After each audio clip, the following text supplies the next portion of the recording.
Hey, it's Luke from LT Gaming, and today we're taking a first look at Grand Tactician Napoleonic Wars, 1792 to 1815 to be precise. This is one of those games that isn't just trying to give you big battles, it's giving you the weight of the entire war. A really strong wargame grand strategy title, just like Carthage Bellum Punicum that we just covered in the last video. What a time to be a strategy wargamer. You'll be managing the wider conflict, you're moving forces across a living campaign, and when armies collide, you're stepping into real-time battles, where orders don't feel instant and clean, they feel messy, delayed, and human. Another parallel we can draw to Carthage Bellum Punicum and Strategos. This realism is becoming great in these games. If you enjoy this kind of historical systems-heavy strategy stuff, do me a favour, hit the like button. Consider it morale support for the troops.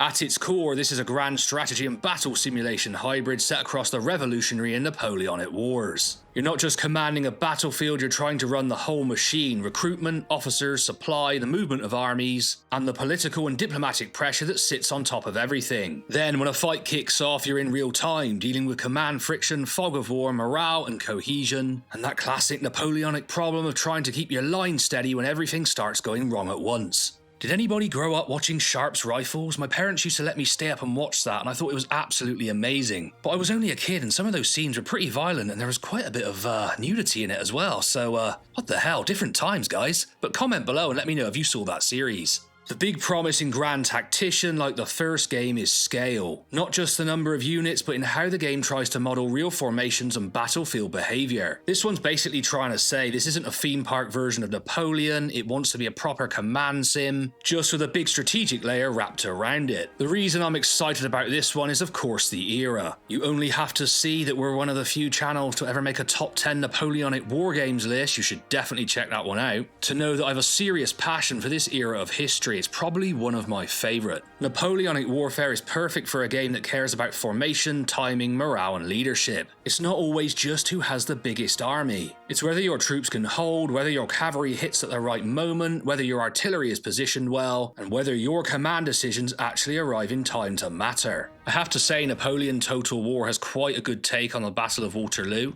Of course, it's massively cut down because of the number of units, but it's a fun scenario and definitely challenging. If you guys have ever played the original Grand Tactician, the Civil War, you'll know the appeal here. It can feel like you're fighting the battlefield and the reality of command at the same time, and it combines that wargame and grand strategy approach. And this new version looks like it's trying to take the same DNA and bring it into an era where line tactics, battlefield geometry, and discipline are everything. What's interesting here is that this feels less like a different setting, and more like a deliberate evolution of the Grand Tactician idea. The big shift is that Napoleonic combat naturally pushes the game toward more formation-driven maneuver, with units that need to behave like proper battalions, squadrons, and batteries, not just blobs that crash together and hope for the best. And it seems like the dev approach here is to start with something playable and expand outward. They're not trying to simulate the entire era on day one. That's usually the smarter move for a game this ambitious because it means the foundations, AI behaviour, UI clarity, and performance can actually get the attention they deserve before the scope balloons out of control. There's actually a couple of interesting Napoleonic projects that have come onto my radar, so do keep an ear to the ground for those on LT Gaming very soon. What a time to be alive. Just a quick interlude to say most of you who watch the channel are not subscribed, so make sure to go down below and hit that subscribe button because it helps smaller channels like us grow really quickly, and both me and Tom really appreciate it. Now, with any game like this, there are a few pressure points and they are pretty much connected. If you're promising huge battles and deep simulation, the first question is whether performance can keep up once things get properly large and chaotic. This was a problem of mine with the first game, and no matter what system I played it on, I could not get what I would consider good performance. It would drop quite a bit in the campaign map and then the same in battles, and it was my biggest problem with the first title. The second is whether the AI can actually handle Napoleonic warfare in a way that feels credible. Because formations and morale are unforgiving, if the AI can't manage timing and cohesion, the whole illusion falls apart. These types of games can of course be brilliant, but if the UI asks you to wrestle menus and information overload just to do basic command work, it becomes hard to recommend to anyone who isn't already fully committed to the genre. So for Napoleonic Wars to be great, it needs to be complex in the war decisions, not complex in the why is this so hard to operate sense.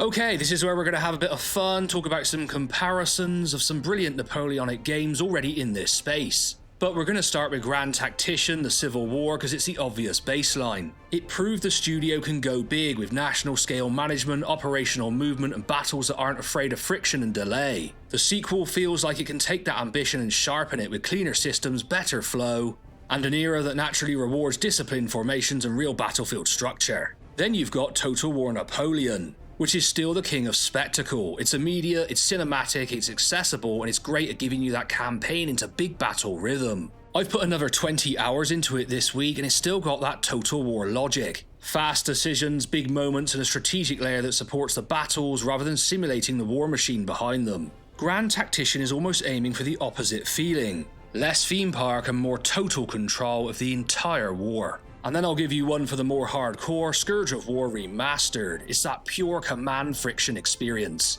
It's the game you play when you want orders, delay, uncertainty, and battlefield chaos to be the point. And the comparison matters because Grand Tactician looks like it wants some of that same emotional texture, but with a full Grand campaign wrapped around it so you're not just fighting one battle, you're fighting the whole war. And if you're in this for the Grand strategy layer specifically, March of Eagles is very underrated. Especially with a few added mods, I enjoy it to this day. If you'd like a mod feature on March of Eagles and some of the ones I play, do let me know in the comments below. And this is what makes this era such a good playground for these types of games. My hope for this one is that it leans into what makes the era special. I want the campaign to feel like a living machine where recruitment and supply aren't chores, they're the foundation of everything. I want that moment where you realise the battle was decided weeks ago because your army is exhausted, your logistics are strained, and your opponent is arriving fresh and organised. Also on the battlefield, I want Napoleonic identity to really show, and that was helped by their recent devlog. It really did help me get immersed. As a kid, I used to look through those books with different military uniforms from all the different eras, and yeah, that's just the type of person I was. That feeling of immersion will be helped by lines holding under pressure, morale cracking at the worst possible time, cavalry feeling genuinely terrifying when the timing is right, and artillery shaping the fight rather than just being background noise. If this game can deliver that with a smoother overall experience than the Civil War title had early on, it could end up being one of the most unique historical strategy games on PC and one of the best wargame / grand strategy titles this year. So there we go, Grand Tactician Napoleonic Wars is absolutely a big swing project, and that's why it's on my radar. It's taken an era that strategy fans love and it's trying to simulate not just the battles but the entire pressure system around them. This is one we really want to follow up on with more footage, so Dev, if you do see this, do reach out to us, we'd love to do more. And as always, I want your comments below. Do you play many Napoleonic strategy games? What's your favourite? And does this look as promising to you as it does to me? Make sure to do all that YouTube stuff, and I think by the time this video comes out, we might have passed 70,000 subscribers, so thank you all very much. And if you're new to the channel, go and check out Carthage, Bellum Punicum, a new wargame I just featured. You'll definitely enjoy that video. I've been Luke from LT Gaming, and I'll catch you on the next one.